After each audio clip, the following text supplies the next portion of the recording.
अशा चमचमीत झणझणीत रेसिपी पाहण्यासाठी स्वादिष्ट मेनू चॅनलला सबस्क्राईब करा आणि बेल आयकॉनवर क्लिक करा।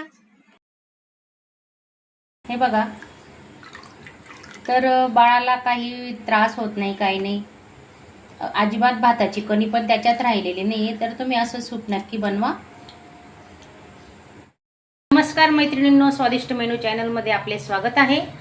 तर 6 महिन्याच्या बाळाचा आहार, तर त्या विषयावर आपण रेसिपी बनवतोय, तर तुम्ही नक्की पूर्ण व्हिडिओ बघा।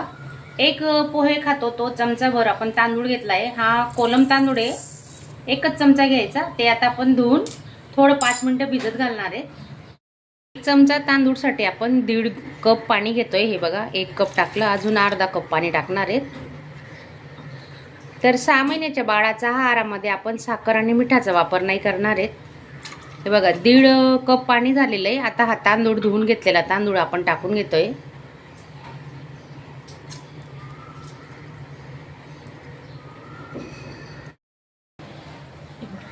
आपण आता शिजवून घेणार आहेत, 5 मिनिटं तरी लागतील शिजायला। मस्त मऊ भात शिजवून घेणार आहेत आपण, अगदी मऊ आणि स्लो गॅसवरच शिजवणार आहोत आपण।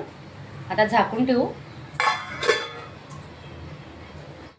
किती मऊसूत तांदूळ शिजलेले आहेत आपले, तुम्ही पाहू शकता। अगदी कणी कणी मोकळी झालेली पहा। आणि असं मऊ झाल्यानंतर आपण त्याला आहे ना मिक्सरला लावणार आहेत। एकदम चिकन अशी प्युरी बनवायची आहे की आपल्या बाळाला जेणेकरून गिळता आलं पाहिजे, आणि जास्त पाणी नाही टाकायचं। आता ह्याच पाण्यामध्ये आपण वाटून घेणार आहेत मिक्सरला। तर तुम्ही माझ्यासोबतच राहा, पुढे व्हिडिओ पूर्ण बघा, आणि नवीन असणार तर चॅनलला सबस्क्राईब करा। थंड झाल्यानंतर आपण मिक्सरला काढून घेतोय, बघा पाहू शकता तुम्ही, त्याच पाण्यात। आणि आपण आता दुसऱ्या पाण्याचा वापर नाही करणार आहेत। तर बाळ 6 महिन्याचं बाळ आहे, पहिलाच आहार आहे, तर त्यासाठी बाळाला याच्यात आपण मीठ आणि साखरेचा वापर केलेलाच नाहीये। तर दिवसातून 3 वेळा तरी हा आहार दिला पाहिजे बाळाला।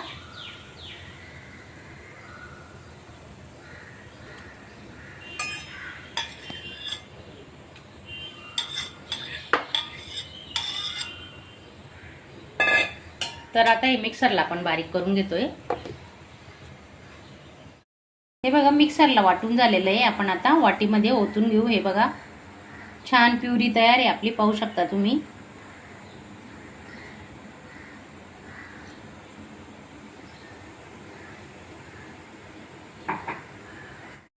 हे बघा, तर बाळाला काही त्रास होत नाही, काही नाही, अजिबात भाताची कणी पण त्याच्यात राहिलेली नाही, तर तुम्ही असं सूप नक्की बनवा।